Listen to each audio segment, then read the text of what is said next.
आपले विधिमंडळ पक्षाचे नेते देवेंद्रजी यांना विनंती आहे, त्यांनी मंचावर यावं.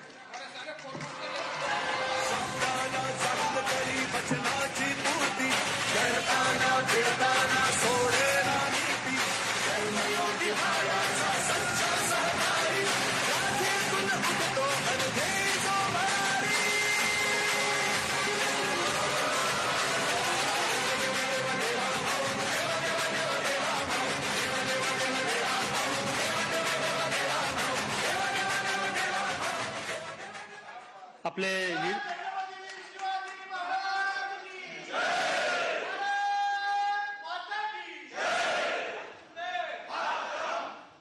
आपण प्रक्रिया पूर्ण करून घेऊ. नुकतीच आता देवेंद्रजी यांची निवड झालेली आहे, त्यांचं मनापासून स्वागत. आपले निरीक्षक श्री रुपानीजी यांना विनंती आहे की त्यांनी देवेंद्रजींचं स्वागत करावं. आपल्या निरीक्षक श्रीमती निर्मलाजी, इनसे भी विनंती है वो भी माननीय देवेंद्र जी का स्वागत करें.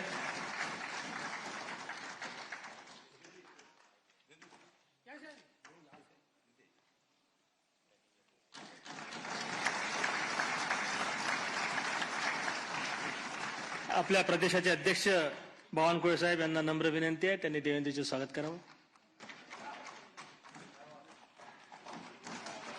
आपले मुख्य प्रतोद श्री शेलार साहेब यांना विनंती आहे, त्यांनी पण देवेंद्रजींचं स्वागत करावं.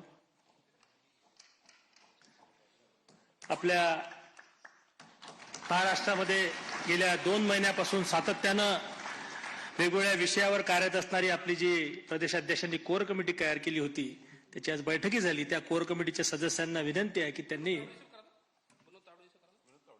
श्री आपले देशाचे and Devendra Fadnavis has been declared as the legislative leader of the BJP.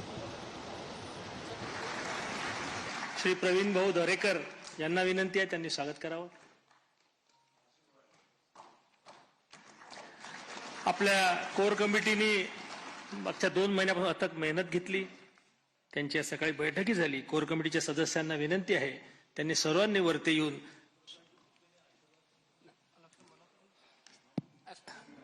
Core कमिटीने वरती येऊन साहेबांचं स्वागत करावं. द्या दादा.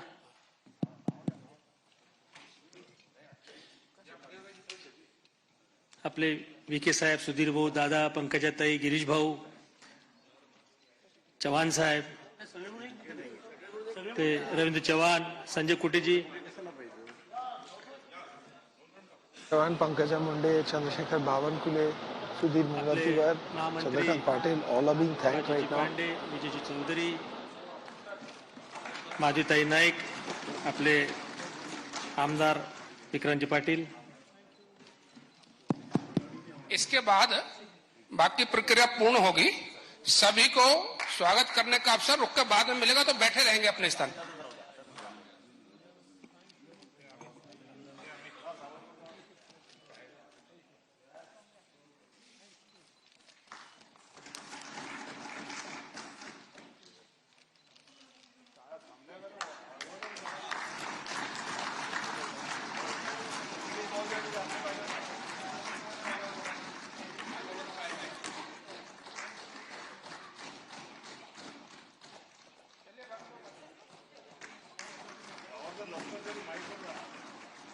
Ten years after he first became the Chief Minister of Maharashtra, are we looking at his return now to the Chief Minister's chair? Because for the BJP, the name is clear.